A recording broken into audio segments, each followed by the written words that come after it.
দেখুন, এর আউটপুট আর ইনপুটটাকে প্রথমে আমাদের জেনে নিতে হবে। এই ক্যাপাসিটরের কাছ থেকে দুটো লাইন এসেছে, কালো আর লাল, মানে এটাই হলো পজিটিভ আর এটা নেগেটিভ। নমস্কার বন্ধুরা, দেখুন এই ধরনের ডিভাইস আমাদের অনেকের বাড়িতেই রয়েছে, যেগুলো কিনা অনেকে ওই বেল হিসেবে ব্যবহার করে, কলিং বেল হিসেবে, বা অনেকেই কি করেন যে ঠাকুর ঘরে এরকম মূর্তি সহ লাগানো থাকে, এতে একটা মিউজিক বাজে। তো দেখুন এই ধরনের ডিভাইস একটা আমার কাছে এসেছে।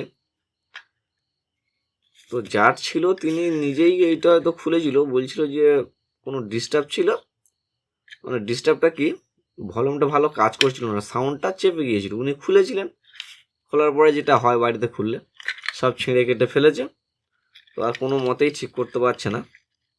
তো এই ধরনের সমস্যা আপনাদের যাদের রয়েছে তাদের জন্য ভাবলাম এই ভিডিওটা করেই দিই। দেখুন এটা দেখে, বোর্ডটা দেখে মনে হচ্ছে এর আগে যেন কাজ টাজ করা হয়েছিল, সে যাই হোক। তো এই বোর্ডগুলো কিন্তু খুললে কানেকশন সব ছিঁড়ে যায়, কিছু বোঝা যায় না। তো এর মূল মেকানিজমটা আমি বলছি, দেখুন সব কেটে রয়েছে, কোথায় কী ছিল কিচ্ছু বোঝা যাবে না। যাই হোক, এগুলো এক ধরনের মানে চায়না টাইপের কোয়ালিটি, খুব ভালো কোয়ালিটির হয় না, এবার দামি হলে হয়তো ভালো হতে পারে। যাই হোক, এখানে যে বোর্ডটি ইউজ করেছে দেখুন, এই বোর্ডটি কিন্তু এসি থেকে ডিসি কনভার্ট করার জন্য ইউজ করা হয়েছে। এই যে এই যে দুটো কানেকশন রয়েছে, এটা বোর্ডে লাগানোর জন্য প্লাগ।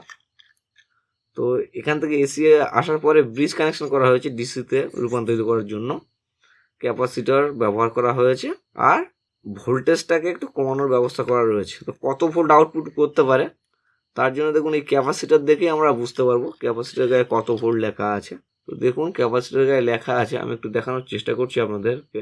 এই দেখুন ক্যাপাসিটর গায়ে লেখা আছে 25 ভোল্ট 22 মাইক্রোফ্যারাড।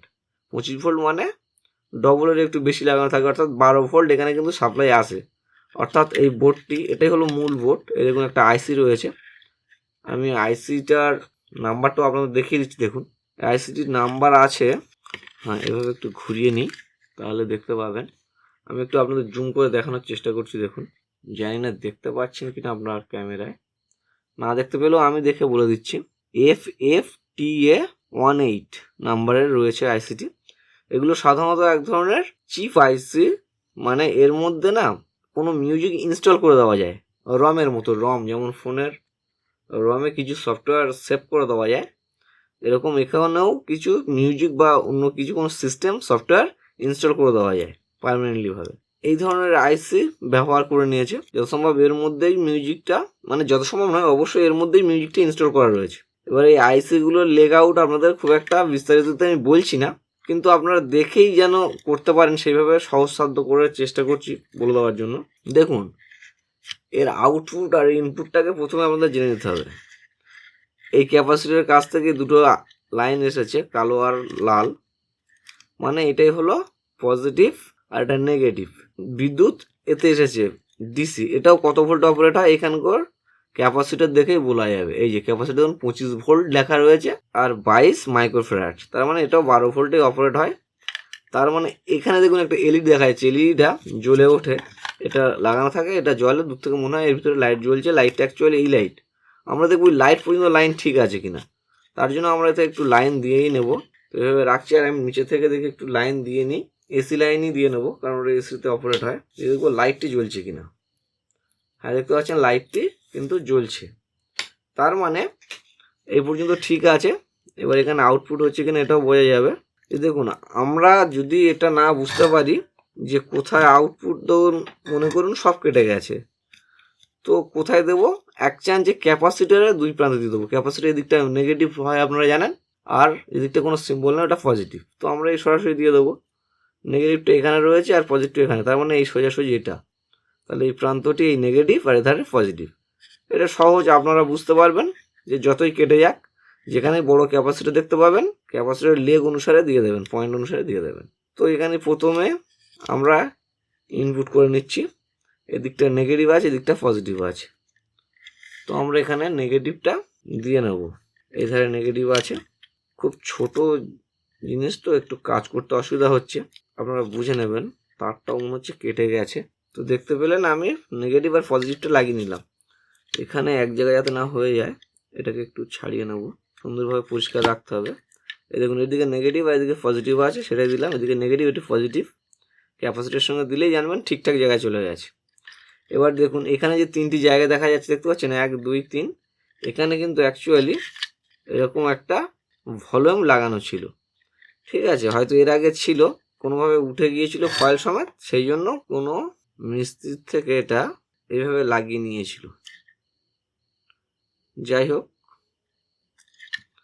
এটাকে আমরা পরিষ্কার পরিচ্ছন্ন করে নিচ্ছি, কারণ নতুনভাবে কানেকশন করব। দেখুন এটা কিন্তু এখানে লাগানো যাবে না, কারণ এখান থেকে ফয়েল উঠে গেছে, তো ওইভাবে তার দিয়েই লাগাতে হবে। তো এটা কিন্তু এইভাবেই লাগানো থাকে, দেখুন এটা এভাবে সেটা করা থাকে, ঠিক আছে। বা এটা সোজা করে এরকমভাবে লাগানো থাকে।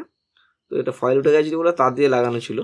এবার দেখুন এর কিন্তু এই আইসিগুলো না দুটো আউটপুট থাকে, অর্থাৎ দেখুন একটা গ্রাউন্ডের সঙ্গে দিয়ে একটা যে পয়েন্ট দিয়ে দিলাম তার থেকে সাউন্ড আসবে, এটা এমনটা নয়, দুটোই নেগেটিভ আর পজিটিভ দুটোই আইসি থেকেই আউটপুট করা হয়। তো আমরা এই ক্ষেত্রে সরাসরি ওখানে লাগিয়ে নেবো, ভলিউম ইউজ করবো না, দেখবো ঠিক আছে কিনা। ভলিউম তো পরে দেওয়া যেতে পারে, আমরা আগে সরাসরি এখান থেকে এটা দেখে নেব যে অ্যাকচুয়ালি এখনও আইসিটি ঠিক আছে কিনা। যেহেতু বলছিল সাউন্ড হচ্ছিল না বলে উনি খুলেছিলেন, তো আমরা দেখবো সাউন্ডের জায়গাটা ঠিকই আছে কিনা। তো ভলিউম না ইউজ করে সরাসরি লাগিয়ে দিচ্ছি। তো সরাসরি একটা পয়েন্ট লাগিয়ে দিলাম, আরও একটা পয়েন্ট লাগিয়ে নেব একইভাবে, এই তারটা দিয়ে করে নিচ্ছি। অ্যাকচুয়ালি আইসিটাই ঠিক আছে কিনা, তারপর ভলিউম পরে লাগিয়ে নেওয়া যাবে, অসুবিধা নেই। তো এবার লাইনটি দিয়ে দেবো, ঠিক আছে। লাইনটা দেওয়ার পরে দেখি মিউজিকটা হচ্ছে কিনা আদৌ। তার জন্য এসি লাইনটি অন করে নিলাম, অন করে নিয়ে হ্যাঁ লাইনটি কিন্তু ঠিক আছে।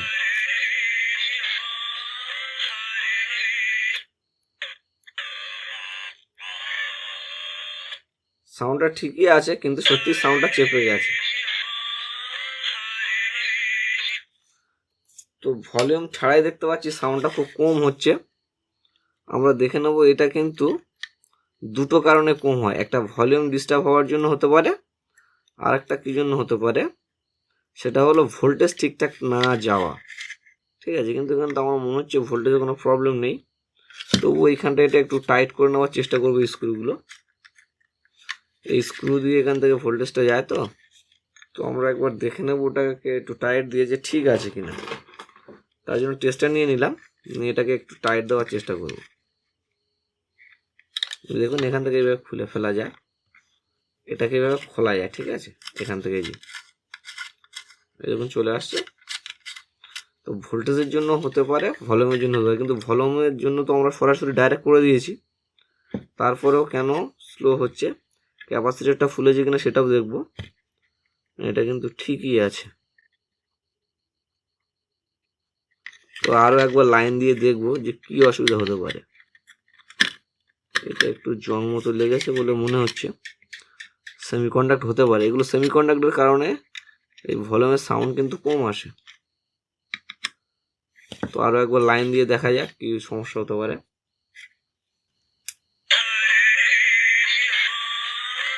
এবার মোটামুটি সাউন্ড ঠিক আছে, তার মানে লুজই হচ্ছিল, এটা বুঝে নিতে হবে।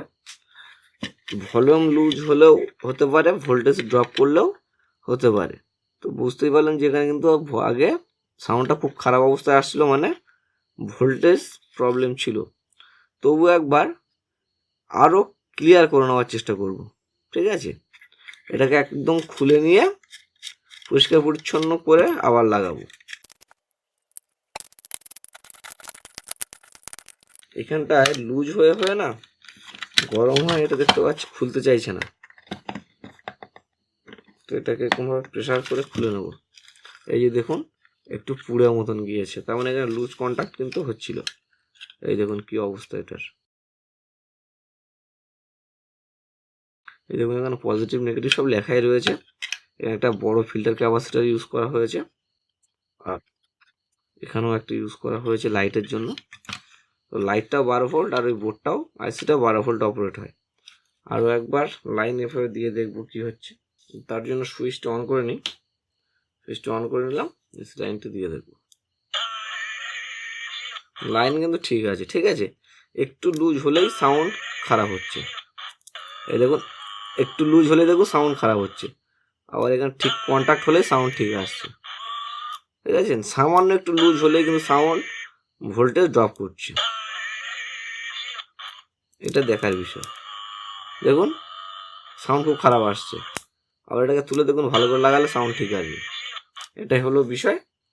তো এই লুজ কন্ট্যাক্টটাকে আমাদের ঠিক করতে হবে, অন্য কিচ্ছু নয়, আর সব ঠিক আছে।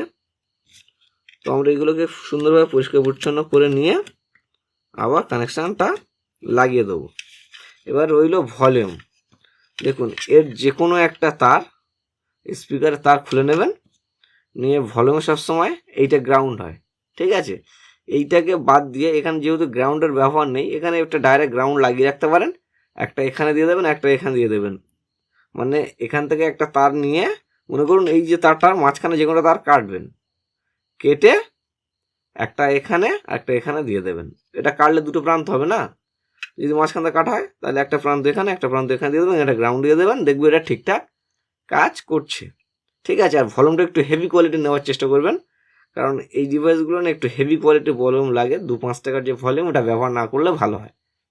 এছাড়া এতে কিছু নেই বন্ধুরা, বুঝতেই পারছেন যে এটা লুজ কন্ট্যাক্ট হলেই সাউন্ডটা খুব চেপে যাচ্ছে। যাদের সাউন্ড চেপে যাওয়ার প্রবলেম আছে তারা আগেই ভলিউমটা চেঞ্জ করবেন, যদি না হয় এরকম খুলে দেখবেন লুজ কন্ট্যাক্ট হওয়ার জন্য ভোল্টেজ ঠিকঠাক পরিমাণে যায় না। অনেক সময় এই ক্যাপাসিটরগুলো ফুলে যেতে পারে, সেগুলো লক্ষ্য করবেন, ব্যাস দেখবেন ওতেই সব ঠিক আছে। এই ভিডিওটা এই পর্যন্তই, দেখা হচ্ছে বন্ধু অন্য কোনো ভিডিওতে। ততক্ষণ ধন্যবাদ, ভালো থাকবেন।